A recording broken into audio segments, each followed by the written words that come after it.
An ocean current represents ocean water in continuous movement, generated by wind and differences in water density. Ocean currents are driven by winds blowing predominantly from a single general direction, called prevailing winds. These winds include the trade winds, the westerlies, and the polar easterlies. The direction of these winds is determined by the force caused by the Earth's rotation, the Coriolis effect. In a hypothetical situation in which the Earth has a single ocean and a single continent, the trade winds in the tropics would blow the upper few hundred meters of the water from the east to the west. The current would split upon hitting the continent. A part of it would flow back along the equator, while the rest would change direction northeast and southeast to the westerlies. If these branches reached the continent again, they would split once more. Some of the currents would travel back towards the equator, while others would change direction and flow, deflected towards the west due to the effect of the polar easterlies. For this reason, two interconnected gyres flowing in the opposite direction would form in both the northern and the southern hemispheres. The irregular shape and position of the continents, however, modify ocean current patterns. For example, in the southern hemisphere, the second gyre can travel around the Earth in the zone of the westerlies without coming in contact with a single continent.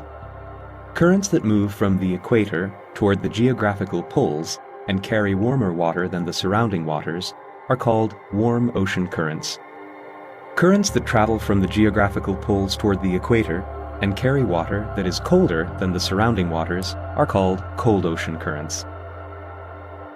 Water currents do not only move horizontally, but vertically as well.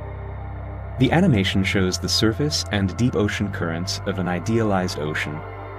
Vertical motion is caused by differences in temperature and salinity.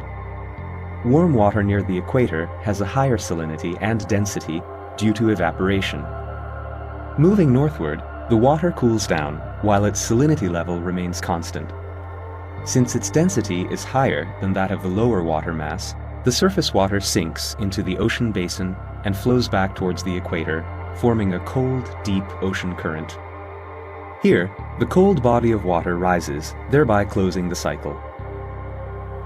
In reality, the surface and deep ocean currents in the oceans form a global system called the global conveyor belt.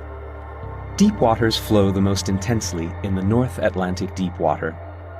The North Atlantic deep water can be found in the eastern part of the North Atlantic Ocean, near the end of the Gulf Stream, where it sinks and continues to flow southward as cold water current. It travels almost around the entire planet, rising only at the Indian Ocean and the Pacific Ocean to continue as warm water current.